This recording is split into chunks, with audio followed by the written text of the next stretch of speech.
à Vostra.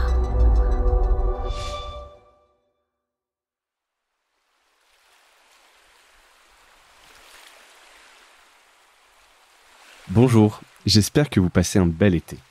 C'est la pause estivale également pour Mediarama. J'en profite pour vous proposer de découvrir ou redécouvrir un épisode sélectionné pour vous. Cette semaine, on part à la rencontre de Rambobine, une newsletter par ailleurs lauréate du prix de l'Infolette 2023, avec Timothée Vinchon, son fondateur, qui nous présente le concept « Lutter contre l'info jetable » en remettant à la une les enquêtes journalistiques passées. Bonne écoute.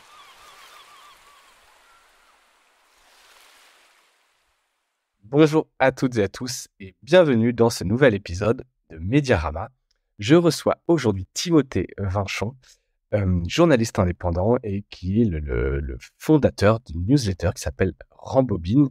Alors je reçois aujourd'hui Timothée et je voulais mettre en avant Rambobine puisque tu es le lauréat, tu as gagné le prix de la newsletter indépendante au festival de l'Infonette qui a été organisé récemment avec Creatis et Jinkyo.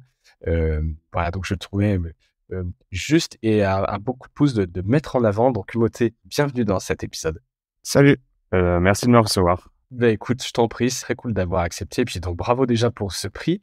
Alors Rambobine, pour ceux qui ne connaissent pas, je vais utiliser ta tagline, la signature de la newsletter qui fonctionne très bien. Rambobine, c'est Rambobine lutte contre l'obsolescence de l'info.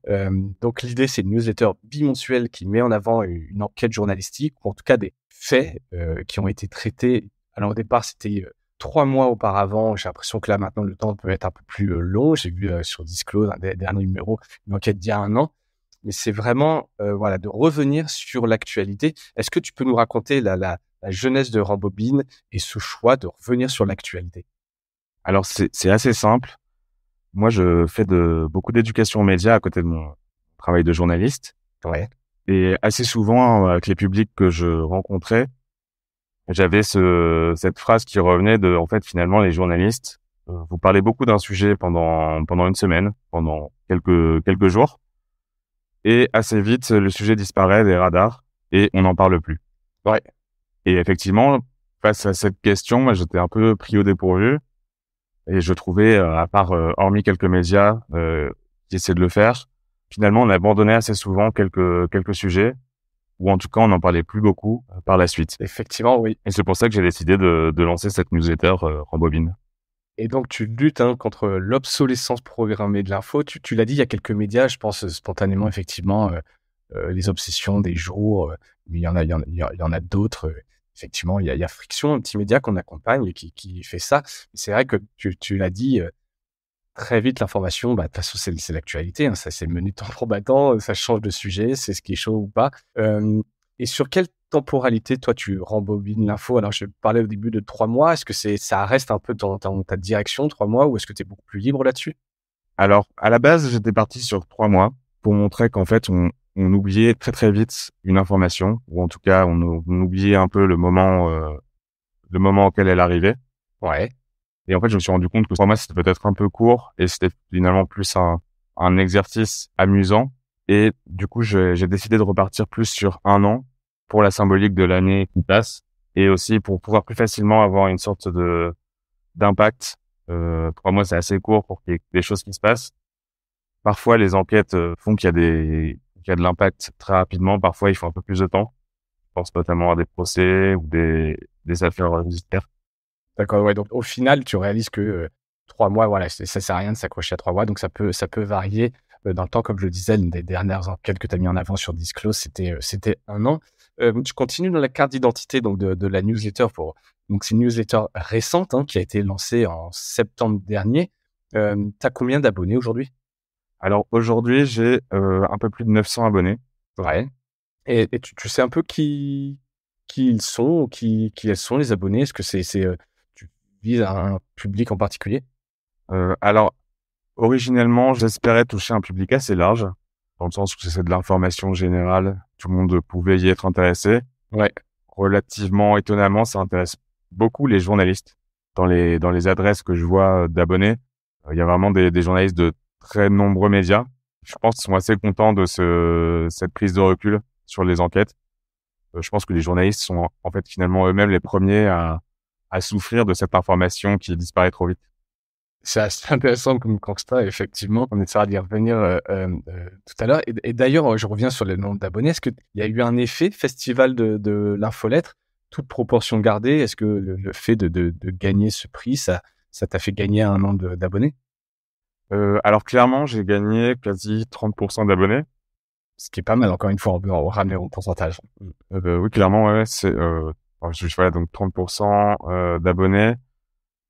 À la fois sur le festival et je pense aussi à tous les acteurs qui sont entre guillemets autour du festival. C'est-à-dire que par exemple, j'ai eu l'honneur d'une interview dans Courriel, la newsletter des newsletters. Ouais. Qui revient un peu, voilà, un peu comme on le fait encore une fois aujourd'hui, revient un peu en longueur sur ce qu'est le projet Rambobine. Et là aussi, ça m'a fait gagner pas mal d'abonnés.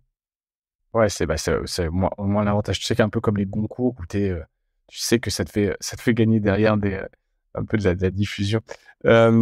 Sur quel modèle économique tu comptes ou tu vas compter, ou est-ce pour toi ça peut être un business Rambobine, un média qui serait rentable? Est-ce que c'est un side project? C'est quoi le modèle pour toi derrière? Alors, on en parlera après, mais moi, en fait, mes sources de revenus principales, c'est à la fois les piges, je suis journaliste pigiste, et l'éducation aux médias. Je fais énormément d'éducation aux médias. Donc à la base, c'était vraiment imaginé comme un side project sur lequel j'avais absolument aucune ambition et surtout en fait temps à consacrer pour vraiment réfléchir au modèle économique. Finalement, et notamment avec la marque d'intérêt, en fait, finalement, qui est le prix du Festival de l'Infolettre, je me suis évidemment dit que ça vaut peut-être le coup de quand même pousser un peu les choses et de réfléchir au-delà même du modèle économique à la structuration un peu de la newsletter. Et donc là, effectivement, j'avais quelques idées en tête et je suis en train d'essayer de pousser tout ça. Je vais sûrement être accompagné par Creatis sur ce point, mais il y a plusieurs idées. Moi, en fait, comme je reprends souvent des enquêtes d'autres médias et aussi un peu par conviction personnelle, j'aime bien que l'information soit le plus facilement accessible et potentiellement accessible gratuitement. Donc des contenus exclusifs, ce qui serait possible, voilà, avoir un abonnement gratuit pour certains contenus et un tarif quelconque pour du contenu exclusif. Ça pourrait être à imaginer, mais je pense pas que ce soit très intéressant. Là, je suis en train de développer le nouveau site et je vais mettre une proposition d'abonnement de soutien déjà. Ouais. Ce qui est pas mal, un peu le modèle comme Vert, où tout est gratuit par conviction. Et puis, en fait, si tu veux soutenir que tu aimes le projet, tu peux donner ce que tu veux. Exactement. Donc, il y a ça. À côté, il y a d'autres perspectives, peut-être entre guillemets à plus long terme. À la fois, je pense que ça peut être une façon de faire connaître mon métier de formateur en éducation aux médias, à réfléchir, à développer. Oui, ça peut être, oui, bien sûr, ça peut être une stratégie d'inbound marketing où ça te fait connaître et c'est Tout à fait. par ailleurs, ça peut être un modèle en soi.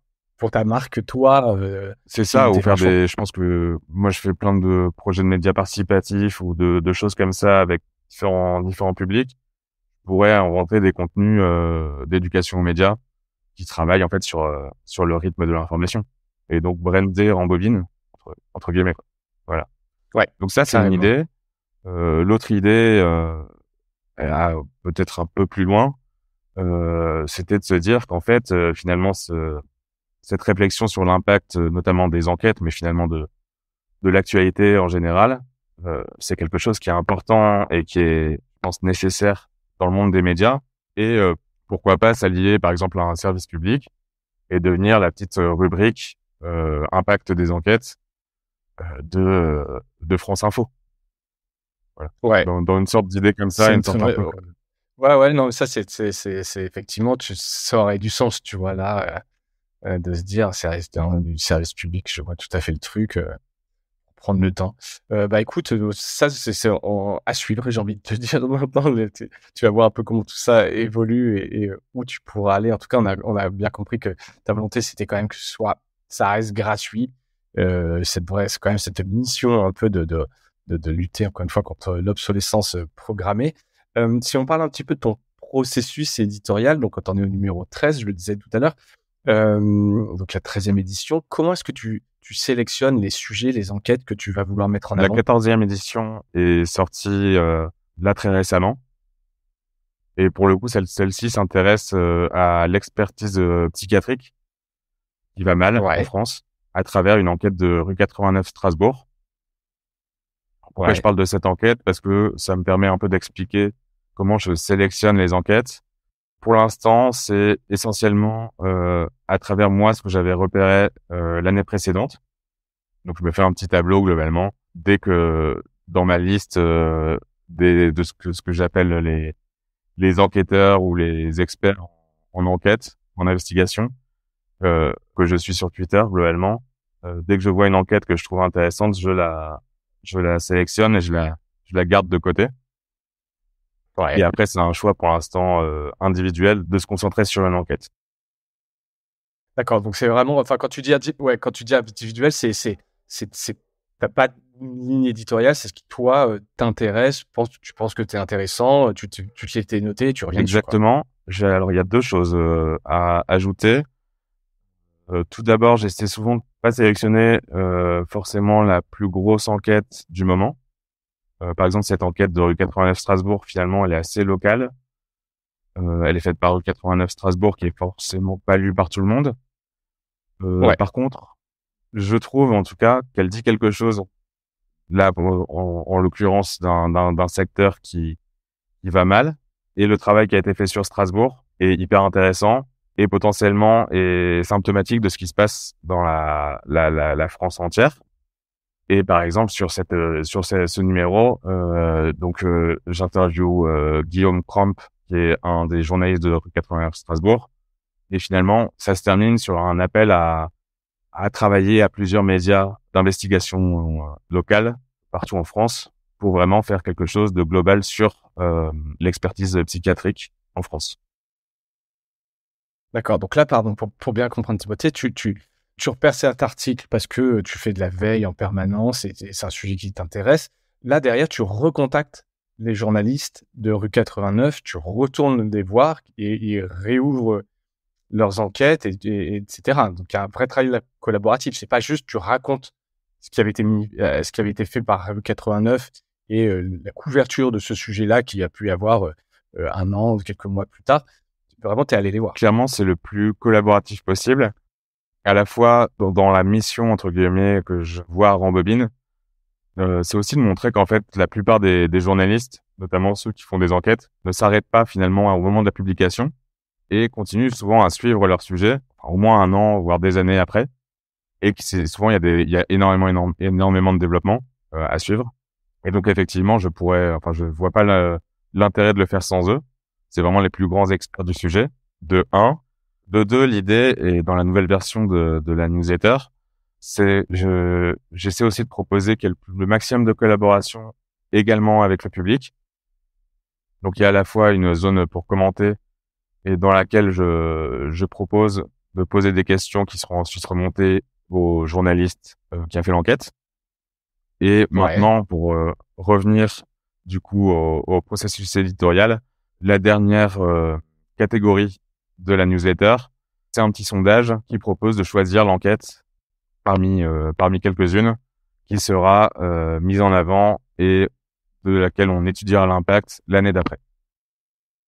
d'accord. Ouais, ça, c'est pas mal, un truc un peu collaboratif avec la communauté. On va y revenir dessus. Et c'est vrai que le format, je m'étais noté, il fait vraiment penser, alors bah, évidemment, avec un style différent au podcast de sur France Inter, Affaires sensibles. Tu as l'impression que les gens, ils aiment bien quand même rentrer dans les coulisses de l'info, comprendre la contextualisation, la fabrication. Ça marche bien que le format enquête. Tu sais pourquoi les gens ont tant d'appétence pour ça? Alors, je pense que c'est d'abord la voix de Fabrice Drouel qui fait que ça marche bien. C'est vrai qu'il a une voix très, très, Et très je pense particulière. que à terme, si Rambobine peut avoir Fabrice Drouel, ça sera vraiment très très bien. Bah, tu vois, tu parlais de service public tout à l'heure, il y a peut-être un Il truc y à a un faire, truc hein, à je sais faire. pas, hein. Encore une fois, moi, je pense que les gens sont vraiment intéressés à savoir comment se fait l'info. Il y a clairement une rupture, entre guillemets, entre la population et les journalistes. Moi, c'est ce que, en tout cas, je constate dans les ateliers d'éducation aux médias que je fais ou dans un autre projet qui s'appelle la Caravane des médias, où je vais dans les zones rurales avec 2 autres journalistes, un photographe pour discuter du rapport aux médias. Et clairement, en fait, il faut prendre le temps, il faut aller auprès des gens, discuter de comment on fait l'information, de nos doutes à nous aussi en tant que journalistes, des moments complexes qu'on peut rencontrer dans nos enquêtes, montrer qu'en fait, c'est aussi un service rendu à la population et pas juste quelque chose qu'on subit finalement quand on est lecteur, auditeur, etc. J'entends. Je sais pas si tu avais vu le documentaire Non. Service public? Il était sorti au cinéma, j'avais vu Salia Brakia qui justement un peu essaie de montrer les coulisses et voilà, pour redonner un peu confiance dans les médias. C'est vrai que c'est un sujet qu'on évoque assez souvent. Et je pense que c'est bien de montrer, voilà, cette fabrication, comme tu l'as dit, les doutes, etc.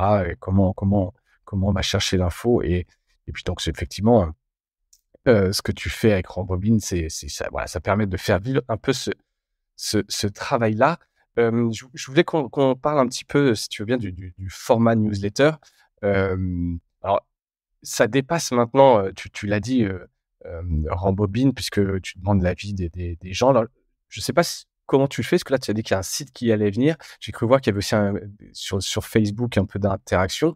Donc, ma question qui est un peu double, c'est est-ce que le choix de la newsletter, ça a été évident pour toi, mais c'est pour mettre le pied à l'étrier et Rambobine, ça va aller plus loin que ça, ou est-ce que tu es vraiment particulièrement attaché au format newsletter? Alors, je pense que ma réponse va être assez diverse. Moi, j'aime bien le format newsletter parce que ça permet vraiment de se poser, de prendre le temps, de couper vraiment de l'information et de choisir sa source. J'ai notamment vu beaucoup quand je prenais le bus entre Marseille et Aix. J'étais surpris en fait à ce moment-là de voir à quel point beaucoup de gens consultaient des newsletters. Je sais pas s'il y a peut-être aussi un problème de réseau sur ces quelques kilomètres, mais en tout cas, je me suis dit, mais c'est incroyable, tout le monde est sur ses mails plutôt que sur l'application du Monde ou sur Twitter. Et c'est à ce moment-là que je me suis dit, mais en fait, ouais, c'est vrai que c'est pas mal d'avoir ce moment complètement à soi, choisi finalement, parce on choisit de s'abonner à une newsletter.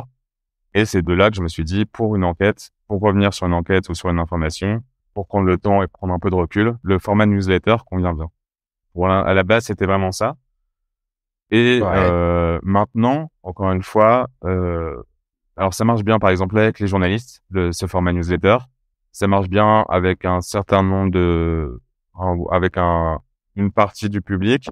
Je pense qu'en fait, s'intéresser à l'impact et montrer un peu que les enquêtes finalement vivent après leur publication, ça se limite finalement pas du tout à ces communautés-là. Et clairement, il y a des idées de développer des formats plus interactifs sur d'autres réseaux. J'essaie par exemple tout bêtement aussi quand une newsletter sort, de faire un thread Twitter. Après, je pense qu'il y a aussi vraiment voilà des formats Insta, voire Insta en vidéo, qui sont à développer pour qu'en fait tout public puisse se questionner un peu sur l'impact des enquêtes. Ouais, carrément. Et j'ai vu justement dans les deux autres formats, donc tu as fait pas un live, mais un événement à Marseille en décembre dernier. Tu peux me raconter ce que vous avez fait là-bas? Alors, effectivement, il y a beaucoup de formats différents à imaginer ou tester. Encore une fois, l'idée, c'est de mettre en avant le fait que les journalistes continuent à travailler sur des sujets après la publication des enquêtes. Et donc, le plus simple, c'était de faire un événement en direct avec la journaliste, en l'occurrence Ariane Lavrieux, qui collabore beaucoup avec Disclose, pour que les gens puissent prendre connaissance du sujet pour certains, et d'autres puissent poser leurs questions et approfondir le sujet. Donc, ça s'est passé de façon très simple. On s'est retrouvé dans un café-librairie qui s'appelle Manifesten à Marseille, et on a discuté pendant plus d'1 heure de l'impact de la dernière enquête d'Ariane Lavrieux. Et c'est marrant parce que ça me fait vraiment penser, enfin, tu dois les connaître, et sinon je fais la connexion, mais à Média Vivant, Alex de Crécy, que j'ai eu à ce micro Mediarama. Je sais pas si tu as vu passer ce projet. Donc, Rambobine est basé à Marseille. Et Ouais. toute une petite communauté de médias commence à émerger de Marseille. Il y a à la fois effectivement Alix et Jean-Baptiste de Médias Vivants. Il y a aussi La Disparition qui est Ouais. là-bas. Donc oui, effectivement, oui, Médias Vivants, je pense, c'est aussi très intéressant sur à la fois proposer de découvrir autrement des enquêtes ou des reportages et d'avoir ce moment de lien avec le public, de questionnement, y compris là pour le coup avec des sources, des personnes impliquées dans le. Ouais, qui sont venus, des auteurs, des autrices qui peuvent venir, ouais, témoigner.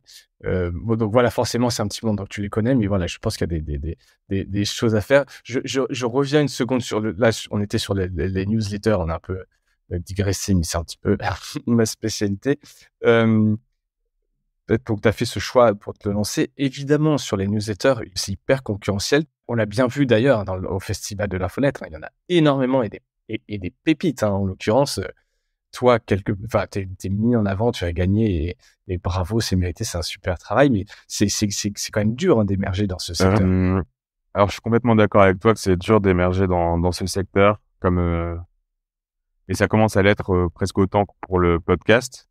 Malgré tout, et je pense que pour tes auditeurs et ceux qui suivent fidèlement ton podcast, les gens se rendent compte que des projets de podcast, des projets de médias émergents, il y en a énormément.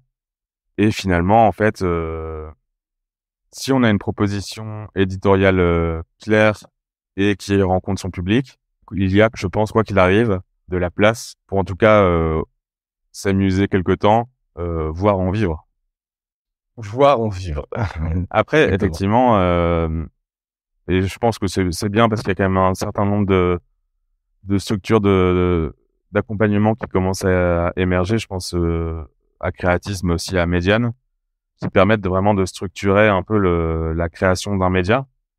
Effectivement, Ouais. moi, dans le monde par exemple, juste ce simple, le petit monde de la newsletter et des éditeurs, on va dire, indépendants de newsletter, on est beaucoup à être soit journaliste, soit pour certains artistes, pour certains consultants, et à avoir très peu de connaissances, entre guillemets, on va dire business.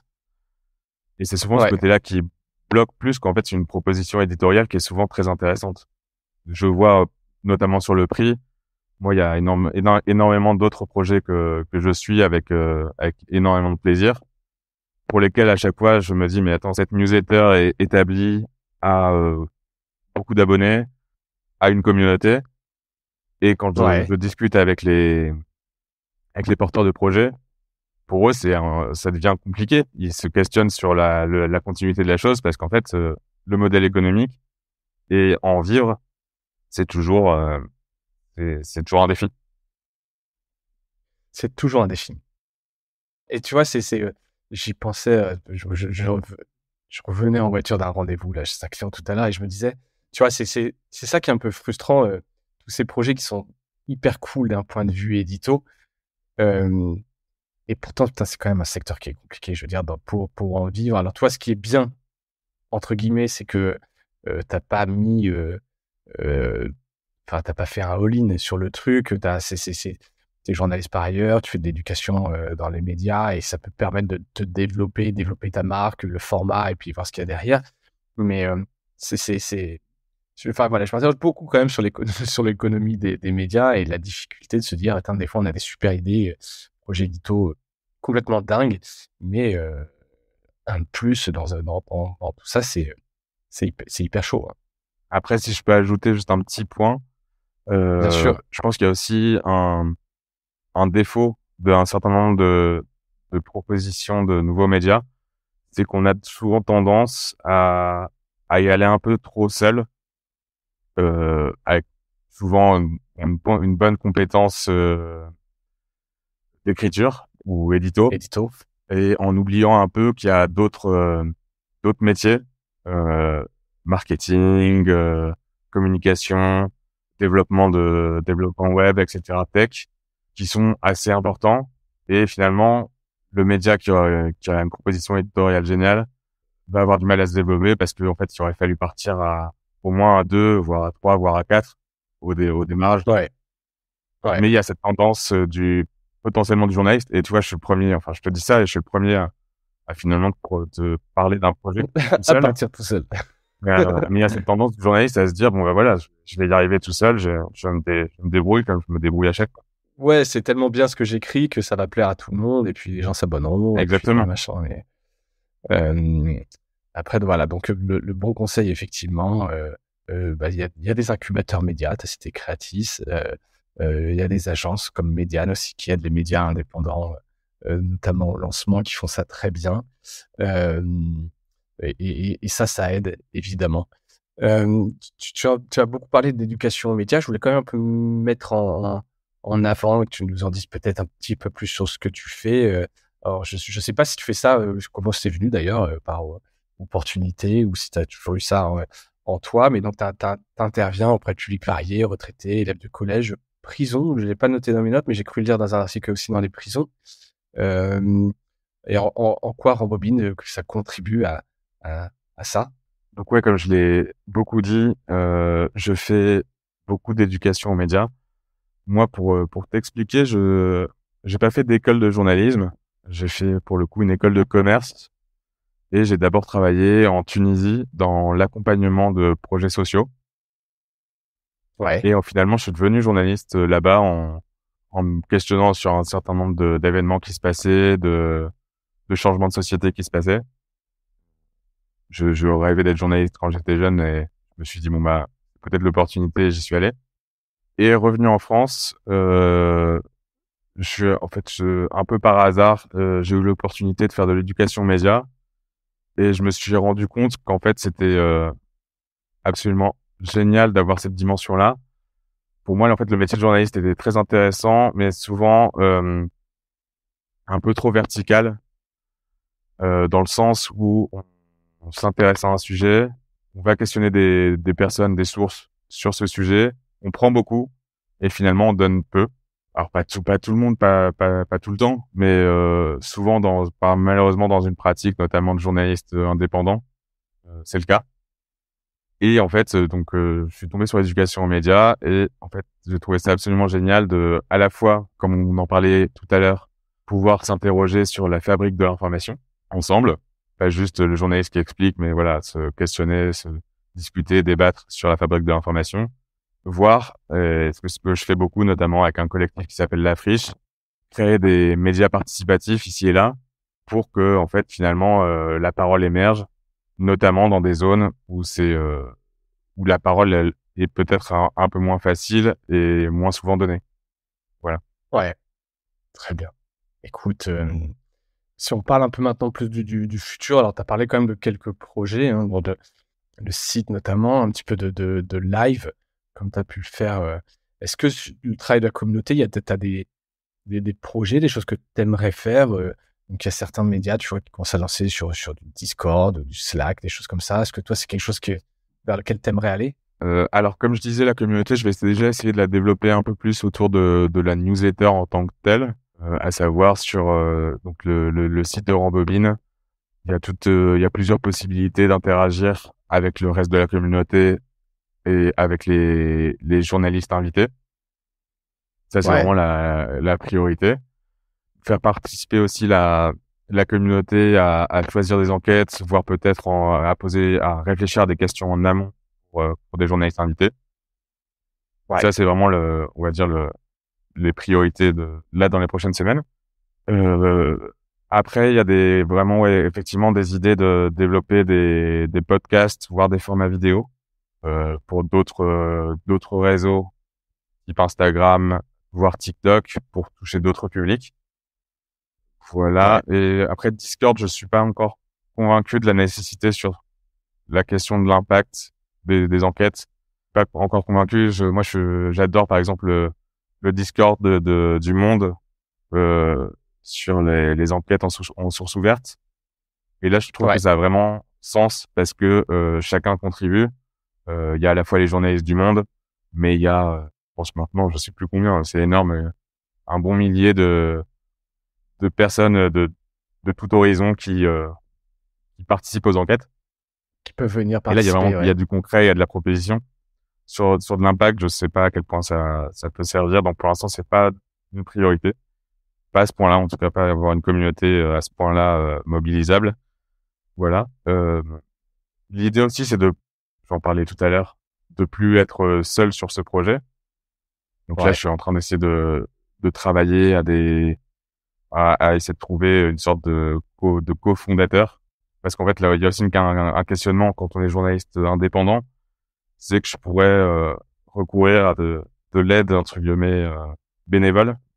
Mais j'essaie de le faire le moins possible parce que pour moi, entre guillemets, tout travail mérite salaire. Donc, j'ai pas forcément envie de prendre un stagiaire ou des bénévoles pour m'aider trop pour le moment. Donc voilà, c'est d'arriver à avoir des collaborateurs, mais que ce soit fait dans les règles. Bon, donc, mais voilà, s'il y a des gens qui sont motivés par le projet, ils peuvent te contacter. Et après, ils ont bien compris le modèle économique, que ça, on est un peu au début et que tu veux pas, voilà, exploiter, mais on peut te contacter pour te proposer de l'aide sur le projet. Avec grand Tu plaisir, parles bien à tout sûr. le monde. Bon, cool. Écoute, on arrive au bout de cet épisode. Timothée, est-ce que, question traditionnelle, alors peut-être deux pour toi, puisque là, tu es sur les newsletters, est-ce que tu as un truc cool à nous partager? Et le temps que tu réfléchisses à ça, est-ce que tu as peut-être des newsletters à nous recommander? Tu as dû en voir passer quand même pas mal, puisque tu édites la tienne. Voilà, donc double question, le truc cool à nous partager, et peut-être une ou des newsletters d'ailleurs, qui te parlent et que tu aimerais mettre en avant, en dehors de Rambobine, évidemment. Alors moi, pour commencer sur les newsletters que je recommande, la première que je recommande toujours, c'est Muséodrome d'Omer Tasker, Ouais. parce que c'est une newsletter consacrée à l'innovation dans les musées. Donc Muséodrome avec un Z, hein. Je mettrai un lien de toute façon, Ça peut être t'inquiète. surprenant parce que c'est un peu spécifique, mais pour le coup, je trouve ça assez génial et c'est aussi toute la force des newsletters, c'est que la façon dont c'est écrit, le ton de cette newsletter, aussi peut-être le travail de vulgarisation, fait que en fait ça assez vite on se prend de passion pour un domaine qu'on n'avait pas prévu de suivre. Et là pour le coup c'est le cas. Moi ça fait maintenant assez longtemps que je suis cette newsletter. Je l'ouvre chaque semaine, ce qui est pas le cas de toutes les newsletters. Non, souvent il y en a, ouais, Et, pour moi c'est maintenant dur, mais c'est hyper logique d'avoir ma dose d'innovation dans le le musée. Muséodrome. Alors c'est pas chaque semaine, c'est globalement toutes les 2 semaines. Et bah écoute, je me suis inscrit en parallèle. Donc tu vois, cet épisode lui aura au moins permis de gagner un abonné. Et le truc cool que tu veux, que ça peut être une série, un livre, une expo, un site marrant que t'as vu, peu importe. Qu'est-ce que j'ai vu récemment qui m'a bien fait marrer. Bah il y avait un site là, mais je sais plus comment il s'appelle. Est-ce que tu me laisses le temps de rechercher? Ouais, bien sûr. Peut-être que tu l'as en tête. Toi, c'est un un petit site qui propose des photos et qui te questionne sur la date de cette photo. Ah, une sorte ah non, Sorte ça j'ai de pas vu, mais ça me fait penser un peu à GeoGuessr. Tu sais, il y a ce grand jeu en ce moment où tu vas deviner d'où vient une photo dans C'est le monde. exactement ça. C'est un GeoGuessr, mais avec des photos qui semblent être des photos d'archives. Et on te propose de sélectionner la date entre 1900 et maintenant. Et c'est assez rigolo de faire ce petit jeu. Ouais, pendant que tu cherches, moi, le truc cool que j'ai vu qui est un peu, je le fais pas à chaque épisode, je devrais, mais c'est vrai que j'y pense pas toujours. C'est vraiment l'article qui a été fait sur le New York Times d'une conversation entre le journaliste et ChatGPT.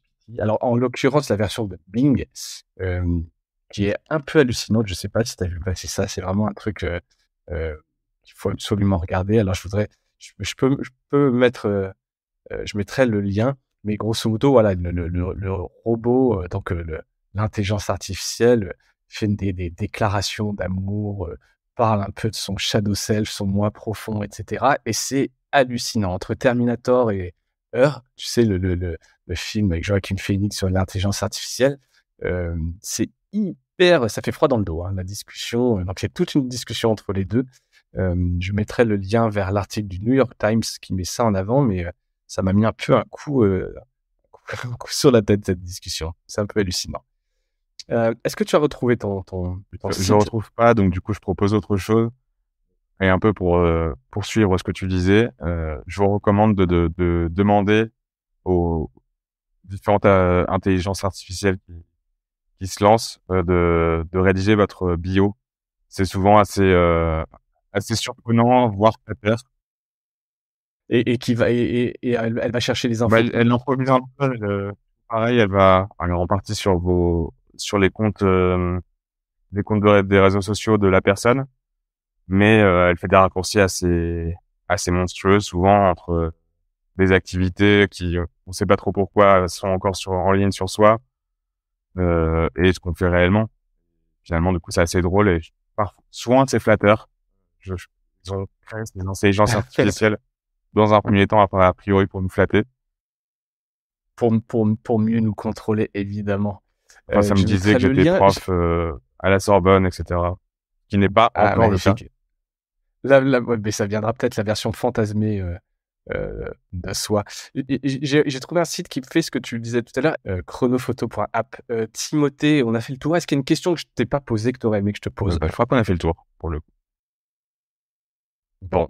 Et où est-ce qu'on peut donc... Alors, je mettrai les liens parce que comme tu n'as pas encore de site, je sais pas si tu as une URL et je vais pas te donner ton Linktree qui est un peu compliqué, mais je mettrai évidemment les liens de ton Twitter, de la newsletter pour s'abonner. Et toi, on peut te contacter comment? Sur LinkedIn? Sur Twitter? Si tout va bien, normalement, le site est en ligne à rambobine.info, tout simplement. Ah bah écoute, c'est en cours de transfert. Sinon, on me trouve sur Twitter et sur Facebook sur Rambobine. Rambobine-info sur Twitter. Et sur LinkedIn, c'est Timothée Vinchon. Super. Merci beaucoup, Timothée, pour ton temps.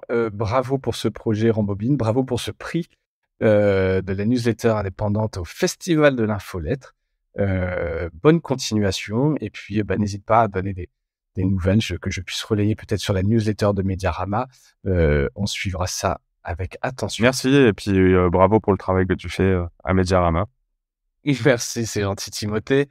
Et un salut à tous. Merci à toutes et tous, effectivement, d'avoir écouté cet épisode et je vous dis à bientôt. Salut.